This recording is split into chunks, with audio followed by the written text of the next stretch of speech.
Assalamualaikum warahmatullahi wabarakatuh. Perkenalkan, nama saya Salsabil Nuraziza dengan nomor absen 8 dan dengan nomor NPM 233515516017. Dalam kesempatan kali ini, saya akan menjelaskan tentang materi pertumbuhan penduduk dan pembangunan ekonomi guna memenuhi tugas mata kuliah Kebijakan Kependudukan R04 Bu Eka Fadila SIP MA di Universitas Nasional. Alasan saya membahas materi tentang pertumbuhan penduduk dan pembangunan ekonomi karena pembahasan ini menarik karena menyangkut dua hal yang sangat penting dalam kehidupan berbangsa dan bernegara, yaitu jumlah penduduk dan pembangunan ekonomi.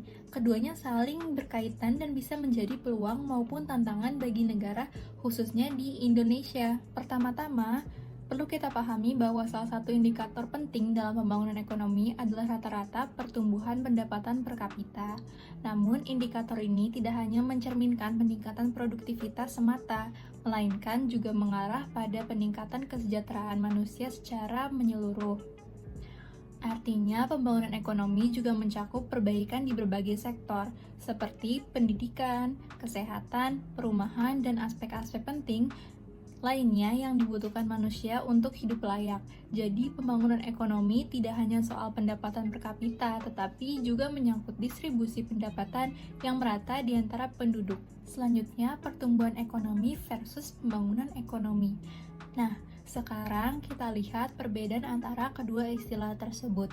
Pertumbuhan ekonomi biasanya lebih fokus pada peningkatan kekayaan atau output suatu negara tanpa mempertimbangkan jumlah penduduknya. Sedangkan pembangunan ekonomi memperhatikan variabel jumlah penduduk serta dampaknya terhadap pemerataan dan kesejahteraan. Jadi, bisa disimpulkan bahwa pembangunan ekonomi lebih komprehensif dibandingkan pertumbuhan ekonomi semata. Selanjutnya, ada 3 pandangan tentang hubungan pertumbuhan penduduk dan pembangunan ekonomi. Sekarang mari kita lihat bagaimana para ahli dan kelompok pemikir memandang hubungan antara pertumbuhan penduduk dan pembangunan ekonomi. Secara umum, terdapat 3 pandangan utama. Yang pertama, ada golongan nasionalis. Kelompok ini berpandangan bahwa pertumbuhan penduduk justru menjadi kekuatan bagi pembangunan ekonomi. Alasannya adalah semakin banyak jumlah penduduk, maka semakin besar pula potensi tenaga kerja, pasar konsumen, dan daya tawar suatu negara di kancah global. Seperti yang dikatakan oleh Wicks 2012, penduduk yang banyak dapat menghasilkan produktivitas yang tinggi dan memperkuat kekuasaan negara. Contohnya bisa kita lihat pada negara seperti Tiongkok dan India yang menggunakan jumlah penduduknya sebagai modal utama dalam membangun sektor industri dan teknologinya. Yang kedua, ada golongan Marxis. Berbeda dengan golongan sebelumnya, kelompok Marxis justru menganggap tidak ada hubungan langsung antara pertumbuhan penduduk dan pembangunan ekonomi. Menurut mereka, masalah seperti kemiskinan, kelaparan, dan ketimpangan bukan disebabkan oleh jumlah penduduk, melainkan oleh sistem ekonomi dan distribusi sumber daya yang tidak adil. Jadi, solusinya menurut mereka bukan mengendalikan jumlah penduduk, tapi mengubah struktur sosial dan ekonomi itu sendiri agar lebih adil dan merata. Selanjutnya, yang ketiga itu ada golongan Neo-Malthusian. Kelompok ini punya pendapat sebaliknya dengan golongan Marxis. Mereka mengikuti pemikiran Thomas Malthus yang menyatakan bahwa pertumbuhan penduduk yang tidak terkendali akan mengancam hasil pembangunan ekonomi.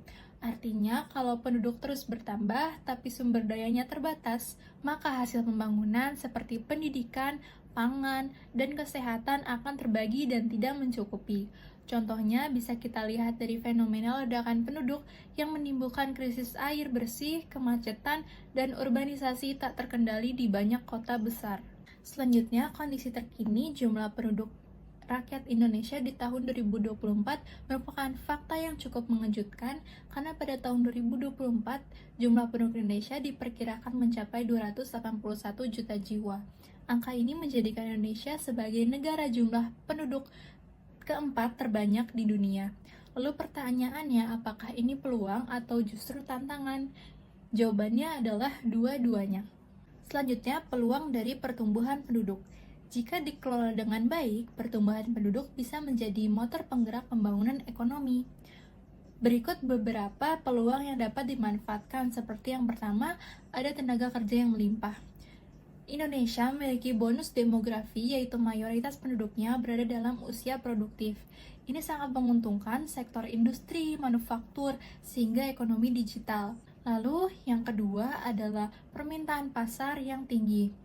Dengan populasi besar, otomatis kebutuhan akan barang dan jasa meningkat. Ini mendorong pertumbuhan berbagai sektor ekonomi, contohnya sektor e-commerce yang berkembang sangat pesat. Selanjutnya, ada inovasi dari generasi muda. Banyak anak muda yang kreatif dan inovatif mulai membangun bisnis rintisan atau startup yang berpotensi besar bagi mendukung ekonomi nasional. Lalu kalau sebelumnya ada peluang dari pertumbuhan penduduk, selanjutnya ada pula tantangan dari pertumbuhan penduduk.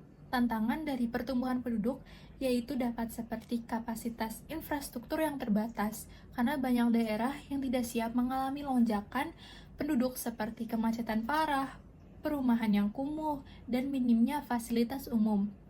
Lalu yang kedua, adanya tekanan terhadap sumber daya alam, misalnya seperti kebutuhan air, energi, dan lahan terus meningkat, menyebabkan eksploitasi berlebihan dan kerusakan lingkungan. Lalu tantangan berikutnya adalah kesenjangan sosial dan ekonomi. Jadi pertumbuhan penduduk belum tentu diikuti pemerataan. Kita masih dapat melihat ketimpangan antara kota dan desa atau antar kelompok sosial. Nah, karena sudah dibahas peluang dari pertumbuhan penduduk dan juga tantangan dari pertumbuhan penduduk, maka selanjutnya adalah solusi kebijakan dari hal tersebut. Dalam hal ini, negara perlu mengambil langkah strategis melalui kebijakan-kebijakan seperti peningkatan kualitas pendidikan. Dalam hal ini, pendidikan adalah kunci agar penduduk menjadi produktif, inovatif, dan berdaya saing. Selanjutnya adalah pengembangan infrastruktur.